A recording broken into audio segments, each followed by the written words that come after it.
দর্শক আসসালামু আলাইকুম। দর্শক আপনাদের প্রীতীয় শুভেচ্ছা জানিয়ে শুরু করছি আমাদের আজকের প্রতিবেদন। তো দর্শক দেখতেই পাচ্ছেন আমাদের সামনে এক আপু দাঁড়িয়ে আছে, আমরা তার জীবনের গল্পটা শুনবো। তো আপু দেখতে খুবই সহজ সরল একটা মায়াবী চেহারা দেখতে পাচ্ছেন, কিন্তু আপু খুবই কষ্টের মধ্যে আছেন, এই জন্য আমাদের সামনে দাঁড়াইছেন। তো আমরা তার জীবনের গল্পটা আপনাদের মাঝে তুলে ধরবো। আপু আসসালামু আলাইকুম, কেমন আছেন আপনি? কষ্ট করে আসছেন। তো আপনার নাম কি? আমার নাম সাথী। সাথী। থাকেন কোথায়? বাড়ি হলো যশোর, আমি এখন আছি মিরপুরে। মিরপুর কত নম্বর? 1 নম্বর। 1 নম্বর থাকেন। আচ্ছা, কি করেন সেখানে? সেখানে খাইতা সেলাই মেশিনের কাম শিখে আর কি বান্ধবীর বাসায় এদিকে এই টুকটাকভাবে চলি। আমার কষ্ট হয়, একটা বাচ্চা আছে, প্রেম কইরা বিয়ে বইছিলাম একটা ছেলের সাথে, ছেলে দিয়ে চলে গেছে।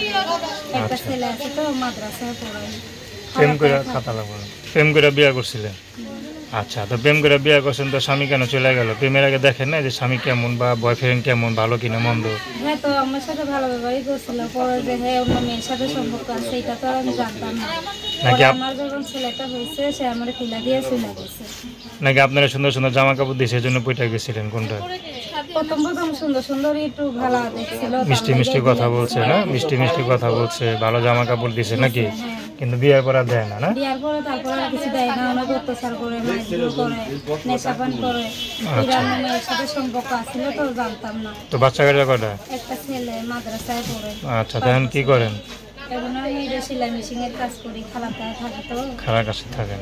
এখন আমি প্রতিবেদনের সামনে এসে ভাই আমি একটা সুন্দর একটা মনোনীত একটা মানুষ চাইতে, আচ্ছা, আমার দায়িত্ব নিব, আমার পাশে থাকবে, আমি এরকম একটা মানুষ চাই। আচ্ছা, বিয়ের সাথে করবো আপনার সাথে কীভাবে যোগাযোগ করবে?